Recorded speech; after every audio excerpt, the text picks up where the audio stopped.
varios videos de esta serie se han examinado los inconvenientes de la fisión nuclear.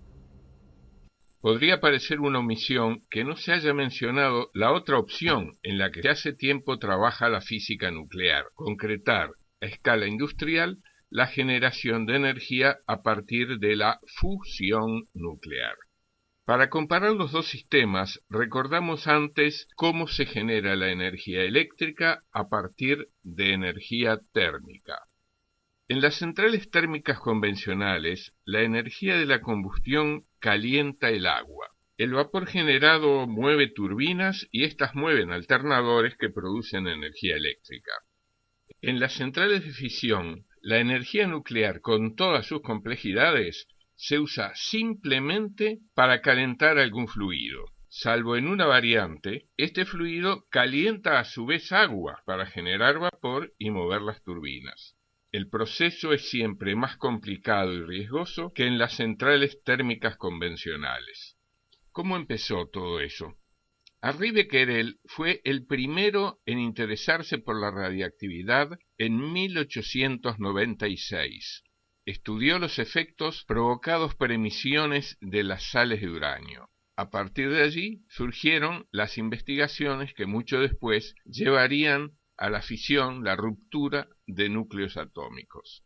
Era amigo de los Curie y fue el primer científico que comprobó en carne propia que la radiación podía provocar serias quemaduras. El padre de Henri Becquerel, Edmond, había estudiado la fotoelectricidad en 1839, 50 años antes de las investigaciones de su hijo sobre radiaciones. La generación de electricidad a partir de celdas fotovoltaicas es algo muy simple. Directamente se produce electricidad cuando éstas son iluminadas. Por mucho tiempo, las posibles aplicaciones energéticas de las fotocélulas quedaron en los laboratorios. Y recién, en estos últimos años, se comenzó a ampliar el uso de paneles fotovoltaicos. Su competitividad crece velozmente. En la época de la guerra no se había trabajado en ese tipo de desarrollos. La fisión nuclear se desarrolló en cambio rápidamente cuando se supo que podía utilizarse para destruir ciudades. No se pretende entrar en un juicio de valores, solo se señala una cronología. Podría pensarse que la aterradora pero portentosa manifestación de la fisión nuclear generó en los científicos que la produjeron una falsa sensación de omnipotencia. Surgió así un mito moderno, el espejismo de una energía que era presentada por algunos de esos científicos como limpia y casi gratuita. La fotografía que se muestra es de una limpieza primaria en Chernobyl y aparece deteriorada por el alto nivel de radiación que existía en la zona. El espejismo de esa energía limpia y casi gratuita ya desapareció. Es más cara que otras y genera permanentemente contaminación. El entusiasmo por el espejismo inicial hizo que no se vieran claramente las dificultades prácticas y se descuidaran procesos esenciales como la disposición final de los desechos radiactivos. Desde un principio, esos residuos se almacenaron transitoriamente cerca de sus fuentes de origen, tanto en las instalaciones militares como en las civiles. En general, siguen allí. La foto aérea muestra desechos almacenados bajo agua y destapados en Hanford, estado de Washington, Estados Unidos. Se ve una foto aérea de una zona de desechos en Rusia. No solo los reactores de fisión, sino también los depósitos de desechos han originado catástrofes. El lago Karachay, en la antigua Unión Soviética, es la zona más contaminada del planeta. En algunos puntos, un ser humano recibiría una dosis letal de radiación en minutos. Para entender un poco los porqués, vamos a recordar el mecanismo de la fisión. Se genera la energía dividiendo núcleos de átomos de elementos pesados. Por eso aparecen peligrosos isótopos radiactivos de muy larga vida. La generación de energía a partir de la fusión nuclear es diferente. Los núcleos de dos átomos livianos, como los de los isótopos del hidrógeno, se unen, se fusionan. En el proceso se libera energía por efecto del juego de las distintas fuerzas del núcleo atómico. El mecanismo es similar al que mantiene activo al Sol. Tiene menos riesgos que la fisión, pero su realización es difícil. Desde el punto de vista ambiental, los reactores de fusión aventajarían netamente a los de fisión.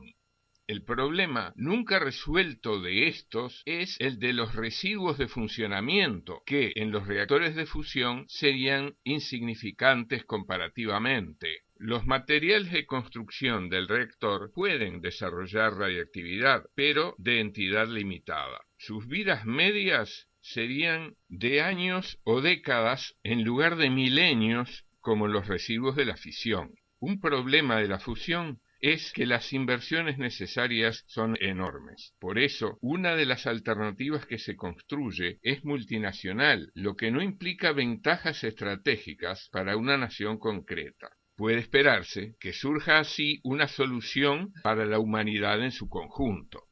Ese sistema requiere manejar temperaturas de más de 100 millones de grados Kelvin. Se trata del desarrollo científico multinacional de mayor inversión después de la Estación Espacial Internacional. Es un reactor experimental en forma de anillo en el que se está trabajando en la localidad de Cadarache, en el sur de Francia. El proyecto se conoce como ITER. En las condiciones del mismo, los gases livianos pasan a un estado llamado plasma, en el cual se puede lograr la fusión. Para manejar ese plasma de altísima temperatura, se utilizan campos magnéticos producidos por distintos bobinados. Una gran ventaja es que, en caso de accidente, el reactor no se funde ni explota, simplemente se apaga. No causa desastres ni genera productos peligrosos. No tiene utilidad militar. Pero en estas épocas de crisis, los gobiernos pueden tender a concentrar sus gastos en proyectos que les impliquen ventajas inmediatas, económicas o militares. Algunos gobiernos comenzaron a retasear los fondos para el ITER.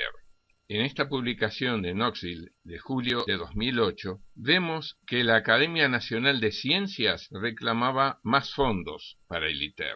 Se ve aquí el inicio del documento del National Research Council de los Estados Unidos, que confirma el interés de los físicos norteamericanos por reforzar la presencia en el proyecto ITER. Se muestra el cronograma del Departamento de Energía, también el cronograma previsto para el ITER, que se ha postergado unos 2 años. Además de ese proyecto internacional, algunas naciones comenzaron a explorar otro tipo de fusión llamada inercial. Rayos láser o X impactan sobre una cápsula con isótopos de hidrógeno. Los gases se comprimen hasta 20 veces la densidad del plomo y llegan a 100 millones de grados Kelvin o más. Se produce la fusión y se generan grandes cantidades de energía. En 2009 se inauguró en los Estados Unidos el láser de mayor potencia del mundo. Está en el NIF, National Ignition Facility, Estado de California. En julio de 2012 generó un máximo puntual de potencia de más de 500 millones de vatios. Esa potencia equivale al consumo de 500.000 millones de estufas de 1 kilovatio. Por supuesto, ese pulso dura solo un instante. El desarrollo de los rayos láser puede ser militarmente útil. Cabe suponer que ese incentivo hará más probable que se le destinen fondos, y entonces quizás se llegue antes a la fusión por esta vía. Por lo menos nos ahorraríamos así mucha contaminación. Otra posibilidad, la fusión en frío. ¿Una utopía?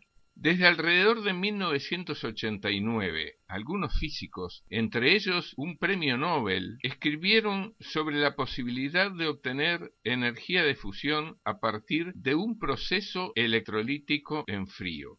Suponiendo que el método llegara a funcionar, podría ser una insuperable fuente de energía, pero algunos resultados aparentemente exitosos no se han podido duplicar sistemáticamente.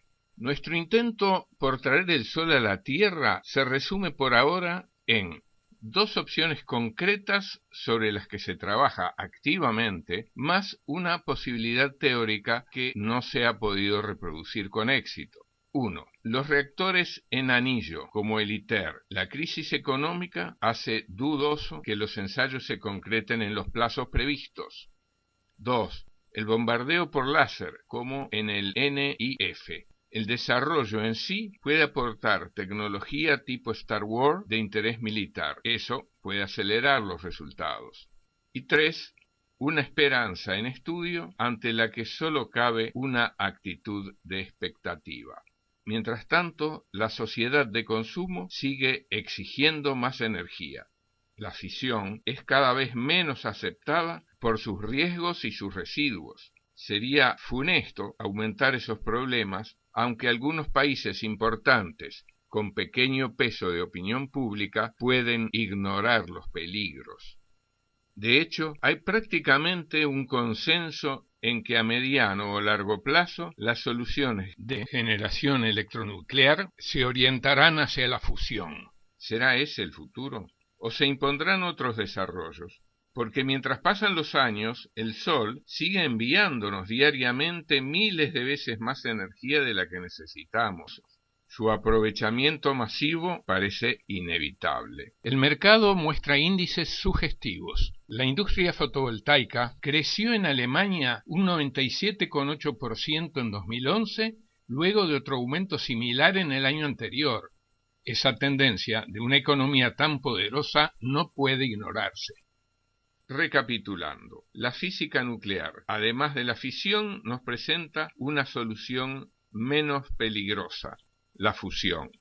Pero solo el tiempo dirá si, trayendo el sol a la Tierra, la humanidad encuentra la forma de satisfacer sus requerimientos de energía.